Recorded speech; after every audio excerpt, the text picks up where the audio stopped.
अस्सलामु अलैकुम वरहमतुल्लाहि वबरकातुहू। जिन हज़रात ने चैनल को सब्सक्राइब नहीं किया तो सब्सक्राइब करके बेल भी लाजमी दबाया करें ताकि फ़ौरन पता चल सके कौन सा वजीफ़ा आ चुका है और फिर बाद में आप लोग आराम से देख सकें। जज़ाकल्लाहु खैर। नहमदुहु व नुसल्ली व नुसल्लिमु अला रसूलिहिल करीम, अम्मा बाद। मुहतरम नाज़रीन व सामीन, अल्लाह रब्बुल इज़्ज़त ने दुनिया में मर्द और औरत का जोड़ा बनाया। दुनिया में हर मखलूक का जोड़ा आपको नज़र आएगा। अल्लाह ताला ने नस्ल को आगे बढ़ाने के लिए औलाद का एक सिलसिला रखा है और औलाद भी अल्लाह के अमर से ही मिलती है। चुनांचे कुरान में अल्लाह ताला ने खुद इरशाद फरमाया कि जिसको चाहता है वो सिर्फ बेटे बेटियों से नवाजता है, किसी को चाहता है तो खाली बेटे देता है, किसी को चाहता है तो सिर्फ बेटियां देता है, और जिसको चाहता है वो बांझ बना देता है। अब हमारे यहाँ माशरे में जाहिलियत की वजह से कसूरवार औरत को ठहराते हैं, जो कि सरासर कुरान की मुखालिफत है और गुनाह कबीरा है।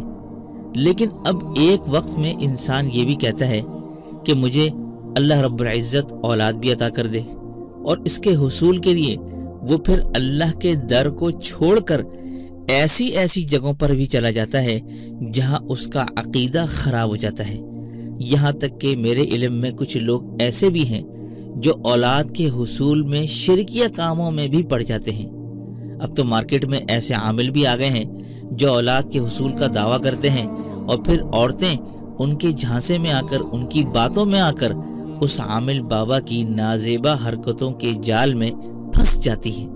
मेरे मोहतरम भाइयों और बहनों, कुरान हकीम में अल्लाह ने एक ऐसी आयत रखी है जिसे अगर मुकम्मल यकीन के साथ बे औलाद जोड़ा कसरत से पढ़े।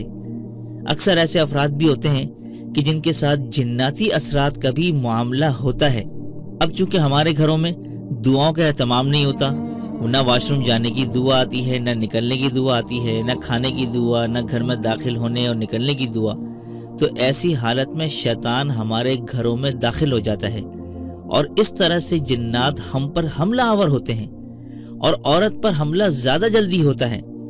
अब कई बे औलाद जोड़े ऐसे होते हैं कि जिनका मेडिकली कोई मसला नहीं होता, तो वो जब दम किया हुआ पानी पीते हैं तो फौरन वो शैतानी असर ख़त्म हो जाता है और औलाद हो जाती है। जिन्नात का मामला हमारे माशरे में चूँकि ज़्यादा पाया जाता है और ये बे औलादी का सबब भी ज़्यादा बनते हैं, तो मैं आज आपको कुरान करीम की एक ऐसी आयत बताने जा रहा हूँ जिसे अगर आप इस तरतीब के साथ पढ़ेंगे तो अल्लाह ताला औलाद पैदा होने का सबब बना देते हैं।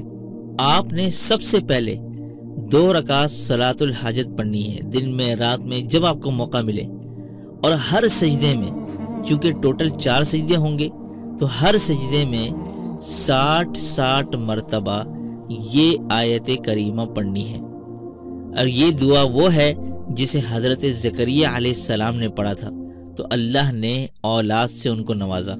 वो दुआ क्या है? रब्बी ला तज़रनी फर्दन व अंत खैरुल वारिसीन। ये आयत करीमा आपने हर सजदे में 60 मरतबा पढ़नी है। ये मजबूर आदमी जब इस आयत को पढ़ता है तो अल्लाह ताला उसके लिए दरवाजे खोल देता है। जब इंसान मखलूक से नाउमीद हो जाए, फिर इस आयत को आप जब पढ़ेंगे तब आप इस आयत की तासीर देखेंगे। ये यकीन ना रखें कि फलां भी कर देगा तो फलां से भी हो जाएगा, और फिर साथ में इस आयत को भी पढ़ेंगे तब ये आयत हरगिज असर नहीं करेगी और फायदा भी नहीं होगा। हाँ, जब आपका सबसे यकीन उठ जाए और ये हो कि बस अब तो कोई भी कुछ नहीं कर सकता, तब आप जब ये आयत पढ़ेंगे, रब्बी ला तज़रनी फरदा, कि ए अल्लाह अब मुझे अकेला मत छोड़ना, अब तू मेरा बन जा, फिर आप इसकी तासीर देखें। इंशाअल्लाह सुम्मा इंशाअल्लाह चंद ही हफ्तों में औलाद का सबब पैदा फरमा देंगे अल्लाह तबारक व तआला। तो ये इतना ज़बरदस्त अमल है। तो मुहतरम नाज़रीन, ये आज का अमल मैंने आपको बता दिया है ابھی آپ ایک دفعہ بھی کر سکتے ہیں، کئی بار بھی کر سکتے ہیں۔ ویسے ایک بار ہی کرنا کافی ہوگا، شوہر بھی کر لے اور اس کی بیوی بھی کر لے، دونوں کر لیں تو زیادہ اچھا ہے، یا دونوں میں سے کوئی ایک یعنی بیوی اگر کر لے تو زیادہ بیسٹ ہے۔ تو انشاءاللہ اللہ تبارک و تعالی آسانی پیدا فرمائیں گے، اور چند ہی ہفتوں میں جیسے میں نے آپ کو بتایا ہے اسباب آپ کو نظر آنا شروع ہو جائیں گے۔ اور اس کے علاوہ بھی چونکہ میں نے بہت سارے نرینہ اورات کے حوالے سے وظائف بتائے ہوئے ہیں، اگر نرینہ اورات کا مسئلہ ہو تو آپ میری دیگر ویڈیو کے اندر سرچ کر کے اس کو دیکھ سکتے ہیں اور ملاحظہ بھی فرما سکتے ہیں۔